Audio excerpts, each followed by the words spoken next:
राम राम मेरे प्यारे भक्तों।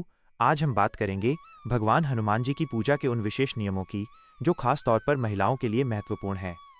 अक्सर समाज में ये धारणा सुनी जाती है कि महिलाओं को हनुमान जी की पूजा नहीं करनी चाहिए, लेकिन क्या आप जानते हैं कि शास्त्रों में ऐसा कोई सख्त निषेध नहीं है।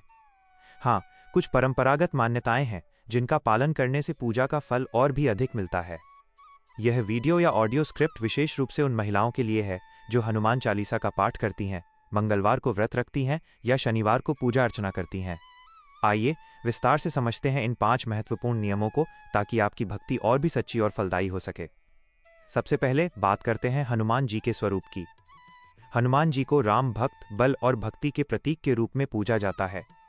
वे ब्रह्मचारी देवता हैं जो संयम और शक्ति के अवतार हैं, इसलिए पूजा के दौरान शुद्धता और संयम का विशेष महत्व है। महिलाओं के लिए ये नियम न केवल धार्मिक हैं, बल्कि ये जीवन में अनुशासन और श्रद्धा को मजबूत बनाते हैं। अब चलिए एक एक करके इन नियमों पर चर्चा करते हैं। पहला नियम, मासिक धर्म के दौरान पूजा से परहेज।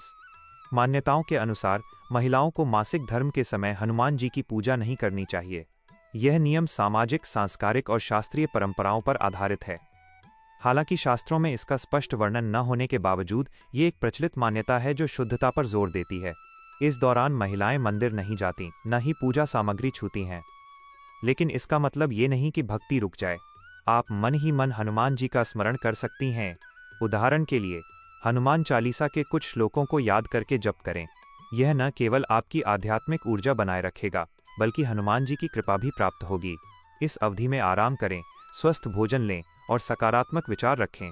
याद रखें, हनुमान जी तो सर्वव्यापी हैं, वे आपके हृदय में ही विराजमान हैं। इस नियम का पालन करने से पूजा का पूरा पुण्य मिलता है और कोई दोष नहीं लगता। दूसरा नियम, हनुमान जी की मूर्ति का स्पर्श न करें।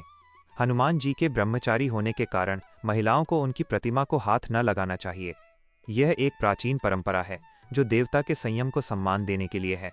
लेकिन चिंता न करें, पूजा रुकती नहीं। आप दूर से ही प्रणाम करें। मूर्ति के सामने खड़े होकर जय हनुमान का जाप करें, फूल चढ़ाएं या अगरबत्ती जलाएं। मंदिर में अगर मूर्ति दूर से दिखाई देती है तो वहीं से दर्शन करें। यह नियम न केवल शारीरिक दूरी सिखाता है, बल्कि भक्ति की गहराई बढ़ाता है। सोचिए, जब सीता माँ ने रावण के महल से ही राम का स्मरण किया, तो हम क्यों न हनुमान जी का ऐसा स्मरण करें। इस तरह की भक्ति हनुमान जी को और प्रसन्न करती है। तीसरा नियम, सिंदूर चढ़ाने में सावधानी बरतें। हनुमान जी को सिंदूर अर्पित करना उनकी पूजा का महत्वपूर्ण हिस्सा है, लेकिन महिलाओं को खुद से मूर्ति पर सिंदूर न लगाना चाहिए। इसके बजाय किसी पंडित जी या पुरुष भक्त से ये कार्य करवाएं। कई मंदिरों में यह प्रथा पहले से चली आ रही है। सिंदूर को चमेली के तेल में मिलाकर चढ़ाया जाता है, जो हनुमान जी की शक्ति का प्रतीक है। अगर आप घर पर पूजा कर रही हैं तो पति या परिवार के पुरुष सदस्य से कहें कि वे ये करें। महिलाएं खुद फूल, बिल्व पत्र या लड्डू अर्पित करके प्रसन्न कर सकती हैं। यह नियम ब्रह्मचर्य की पवित्रता को बनाए रखता है। एक कथा याद आती है, जब हनुमान जी ने सीता माँ का सिंदूर देखकर राम भक्ति में उसी तरह सिंदूर चढ़ाया। लेकिन आज के संदर्भ में यह परंपरा महिलाओं को अतिरिक्त जिम्मेदारी से बचाती है। चौथा नियम, चोला चढ़ाने का कार्य पुरुषों को सौंपें। हनुमान जी को चोला चढ़ाना यानी चमेली के तेल में सिंदूर मिलाकर उनका शरीर अभिषेक करना एक पवित्र कर्म है। यह कार्य परंपरागत रूप से पुरुषों द्वारा किया जाता है। महिलाओं को इसमें प्रत्यक्ष भाग न लेना चाहिए। इसके बजाय आप दीपक जलाएं, घी का दिया प्रज्वलित करें और आरती उतारें। यह आपकी श्रद्धा को व्यक्त करने का सरल तरीका है। चोला चढ़ाने से हनुमान जी की शक्ति जागृत होती है और ये कार्य न करने से कोई कमी नहीं पड़ती। घर पर अगर पूजा हो रही है तो परिवार के सदस्यों को शामिल करें। यह नियम सामूहिक भक्ति को बढ़ावा देता है। कल्पना कीजिए, मंगलवार को पूरे परिवार के साथ हनुमान जी का गुणगान कितना आनंदमय लगेगा। पांचवा नियम, तामसिक भोजन से दूर रहें। यह नियम महिलाओं और पुरुषों दोनों पर लागू होता है। मंगलवार और शनिवार को हनुमान जी की पूजा के दिन तामसिक आहार का सेवन न करें। इसमें लहसुन, प्याज, मछली, मांस या कोई भी मसालेदार भोजन शामिल है।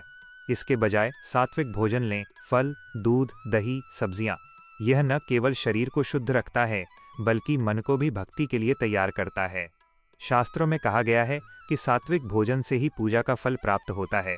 उदाहरण स्वरूप, हनुमान जी ने राम के लिए संजीवनी बूटी लाई, जो प्रकृति का सात्विक उपहार था। इसलिए पूजा से पहले उपवास रखें या हल्का भोजन करें। इन 5 नियमों का पालन करने से हनुमान जी की कृपा निश्चित रूप से प्राप्त होगी। याद रखें, भक्ति में नियम महत्वपूर्ण हैं, लेकिन हृदय की शुद्धता सबसे ऊपर है। महिलाएं हनुमान जी की पूजा करके शक्ति प्राप्त कर सकती हैं, चाहे वो घर की सुख शांति हो या जीवन की बाधाओं से मुक्ति। अगर आप नियमित रूप से हनुमान चालीसा पढ़ती हैं तो इन बातों को अपनाकर देखें। हनुमान जी की जय हो।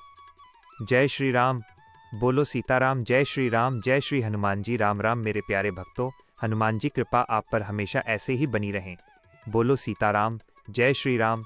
जय श्री हनुमान जी। वीडियो को लाइक करें, चैनल को सब्सक्राइबर और वीडियो को शेयर करें। राम राम।